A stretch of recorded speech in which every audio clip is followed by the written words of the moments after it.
What's going on, Wolfpack Nation? Thank you so much again for tuning back in here for part 2 of our interview here with Scott Wood, former in-state basketball player. So please make sure, again, if you haven't already, please make sure to hit that subscribe button. It really helps support us on the channel. Follow us at Tuffy Talks Now on Twitter and Instagram. And please like this video and check out all of our other great in-state content. So, Scott, in this last episode, we kind of talked about kind of what you're up to these days, talking about the new NIL and, talking about the changing dynamic college basketball. So one thing which I did want to ask you about, because it's something that, I mean, for me, I always think about. So in 2012, I think it was your senior year, you were part of a team with CJ Leslie, Richard Howell, yourself, Lorenzo Brown. Ralston Turner. Yeah. Anyway, that was later. No, yeah, Ralston Turner, and yeah. Well, no, I don't think it was him. Sorry, I'm totally blanking. He was after. He's in his redshirt year. We had TJ Warren. Yeah, that's who it was. I was and Tyler Lewis. Yes, that's it. I was totally blanking on the names for a second. I don't know why. But so thinking back on that, I mean, because there's no doubt. I mean, I think that for me, that was one of the most talented teams NC State's had in quite some time. And so, I always think about, like the upsets you all pulled off where you guys just absolutely smoked Carolina. You upset, top ranked Duke and, and then you guys overall did well, but then, when you guys made it to the postseason, weren't able to do a whole lot. So I just kind of wanted to, from your end, kind of see like, what was your thought on that season? Because it seemed like that there was a lot of big wins, but there was also some losses. Like I was actually in the Wake Forest student section at the Wake Forest basketball game that we lost. And it's just like, how can we beat the teams we beat but lose too? And again, by no means am I saying, Scott, why did you blow it? But what I am saying is, I mean, like, it seemed like there was something there. So I wanted to kind of get your opinion on that, just because, I mean, I can't help but keep on thinking about that season because that was a talented team. I mean, me and TJ Warren, when he comes back every once in a while, we talk about it all the time.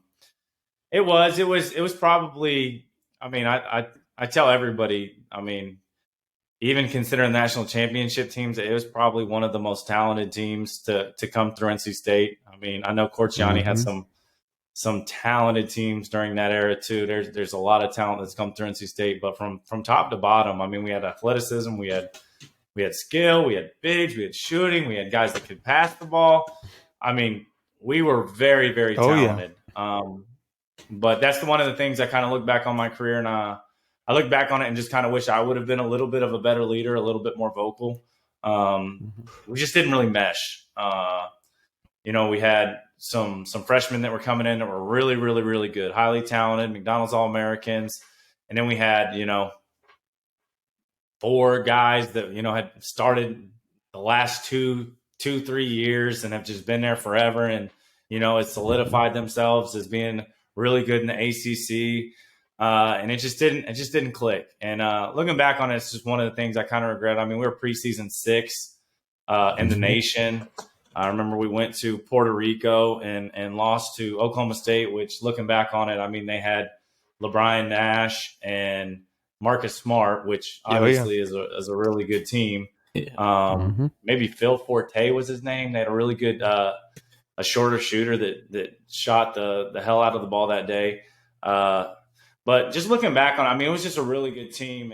And I wish I would have been a little bit more vocal of a leader because at the end of the day, I came to NC State to put them on the map. I tell this story all the time that Indiana basketball is the mecca. Like that's you go there, my gym has 7,600 fans. Like basketball is different there.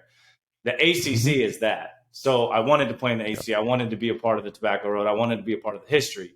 And learning the history while I was at NC State, I always felt that NC State needs to be in the discussion with the Dukes, the North Carolinas, as some of the great programs that have ever existed. So for me, I just wanted to put us back on the map before I left to carry it so someone else can carry on the torch and NC State can be prominent. And, we did struggle that last year, but, the year before we went to the Sweet 16.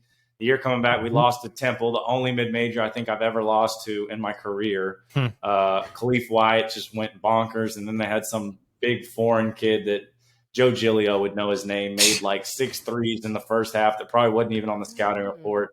So it was just a little bit of bad luck there. But, just looking back on it, I mean, we made 2 tournaments. People started getting excited about NC State basketball in the years after.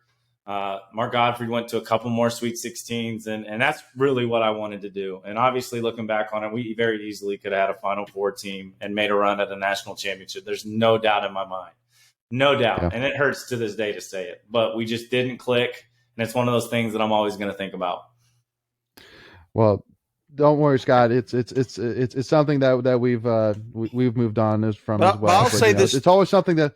No, I want to know this too. But having said that, you can think of that what if. But I'm going to tell you what, man. The impact you and CJ and Richard in particular and Lorenzo had. You brought us, Lorenzo. Basically 2 Sweet 16s, I think. My thing is though, that far outweighs the what if, man, and that kind of stuff is so to me, y'all are the team that brought back NC State basketball, in my opinion.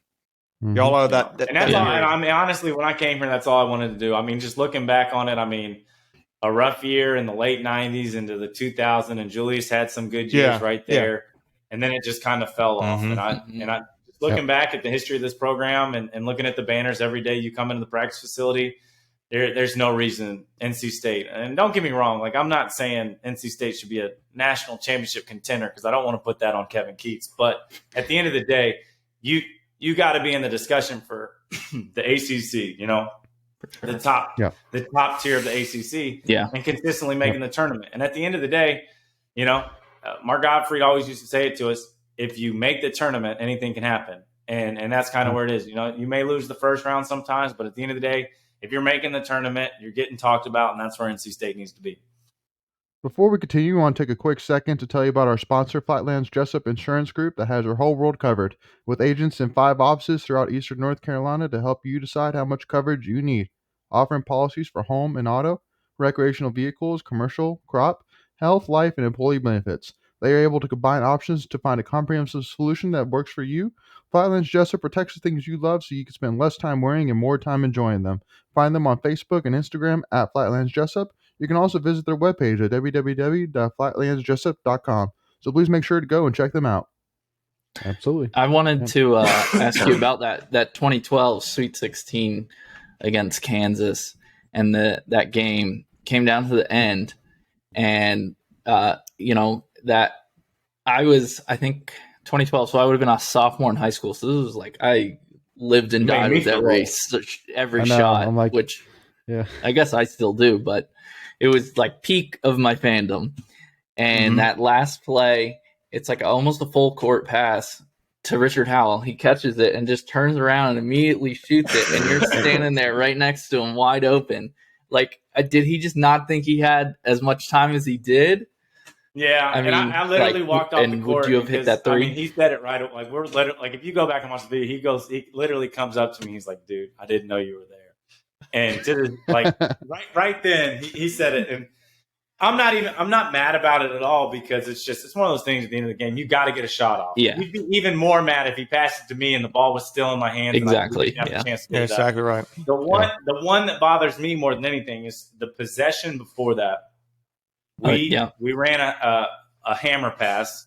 And so basically a hammer pass is a ball screen where Lorenzo is driving from the corner. So he's driving along the baseline and he throws a pass while going out of bounds to me where I'm getting a flare screen to go to the corner with him.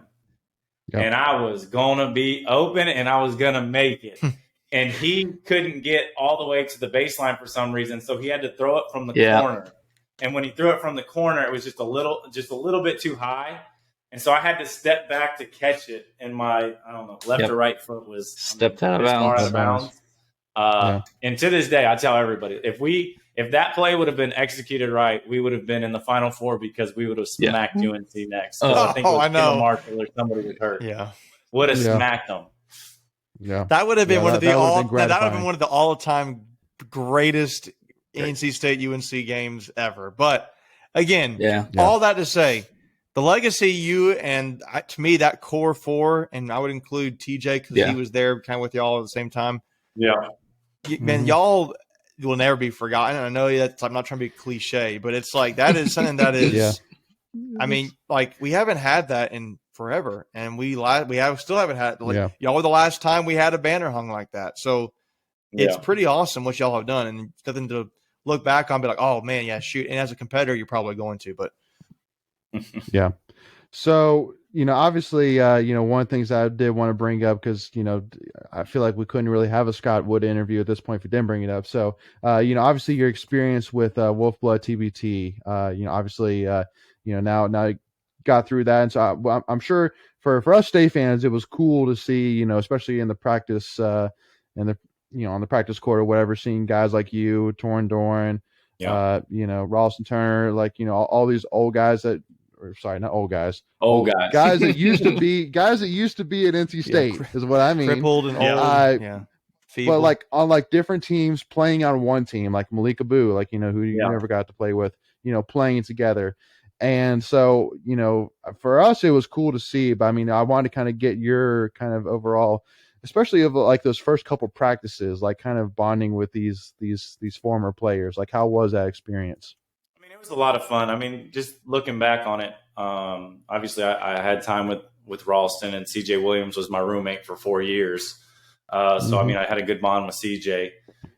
Just getting to play with them. I mean, we've all overlapped. So, like when I came back playing professionally, they'd be in school, so I'd play pickup with them. So we'd been together for many times, not necessarily played in a game, but been together many times. And for me, it was just a lot of fun. Even though it wasn't the real NC State uniform, it was just nice to kind of be back.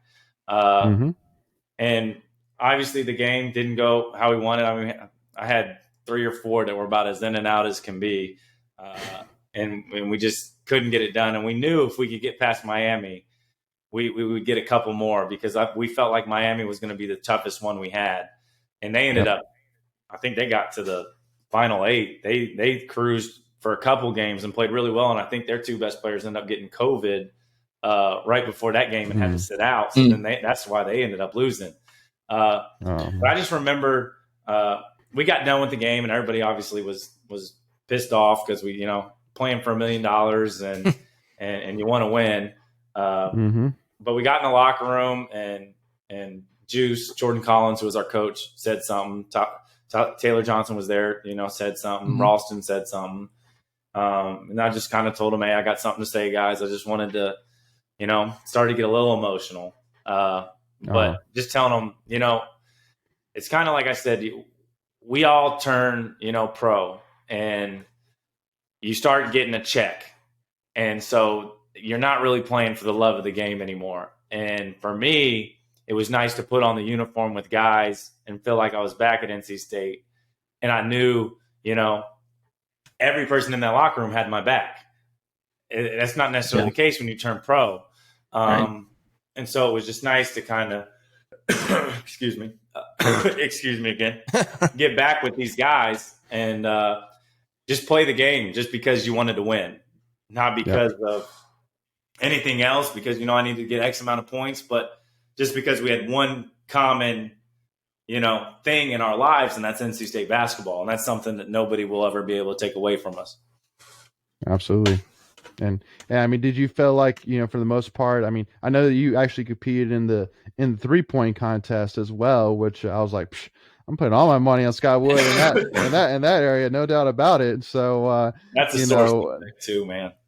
I know. I ended up losing. It was literally, I tell everybody, dude, there's a reason why I didn't go to the Big Ten, because I did the 3-point contest too, and I had about 5 of them in and out. Like literally just like the game, like halfway down, come out. And I lost by 1 shot. And I'm like, dude, come on. And then the next round, the guys I was supposed to, like the guy I was supposed to go up to, couldn't make a dang thing. And I'm just like, dude, you got to be kidding me. I was like, this is the worst. And so I told Dad, I can't remember who commentated our game. The one guy that nobody at NC State likes. I know exactly what you're talking about. That's probably most commentators. But anyway, I literally told him I'm running down. I had missed like 3 in and out, and he's an IU guy, so I've kind of known him a little bit from growing up in Indiana and being around him at some camps and stuff. And I told him, I said, this right here is why I didn't play in the Big Ten. Yeah. And it almost I'm almost like curious if like after maybe even after the Miami game, you like walked up to like the facility staff and was like, are those rims regulations? They seem a little tight or something up there, Made man. out of. Like, I had to look it up. like, Some yeah, bothered come me. It on. was is it Dan Dockich or Dakich? Dan Dan Dockich, Dockich, yeah. yeah. Yeah, he's always been good to me, but I know NC State fans I'm not a do fan. not Oh, care for I him. don't mind him. I don't mind him. Teach but zone. yeah, to each its own. We more care about the refs in basketball than necessarily the commentators. I feel like, but hold on, I don't know who I had. I could name I some had off. one of them in my game, and I got with him, and I busted his balls pretty good while we were in the game. So if we don't get any calls this year, you can blame that on me when he gets us. Great. So he was reffing TBT. Yeah. Oh, TBT. okay. If someone can find it, I know who it. I just can't think of the name. Well, for us, the two names are Carl Hess and Teddy Valentine. We know that they're still. It wasn't Teddy unfortunately TV. reffing. Teddy TV did the game before us. Teddy didn't want it to TV. be. What a guy. What a guy. Teddy TV. I love it. All right, Wolfpack Nation. Unfortunately, we're going to have to cut it short a little bit. We're going to have to actually make it an extra third part. The conversation went much longer than we had expected, but it was so good that we just couldn't stop. So we're going to have a third part coming out this Thursday to finish out the interview with Scott Wood. But please make sure, again, if you haven't already, please make sure to hit that subscribe button. It really helps support us and the channel. And please like this video if you enjoyed it, and also check all of our other great in-state content. And thank you as well to our sponsor, Flatlands Jessup Insurance Group. Make sure to go check them out as well. And also, to make sure to give us a follow at Tuffy Talk Now on Twitter and Instagram if you haven't already. But thank you all so much again for tuning in. As always, go Pack, y'all.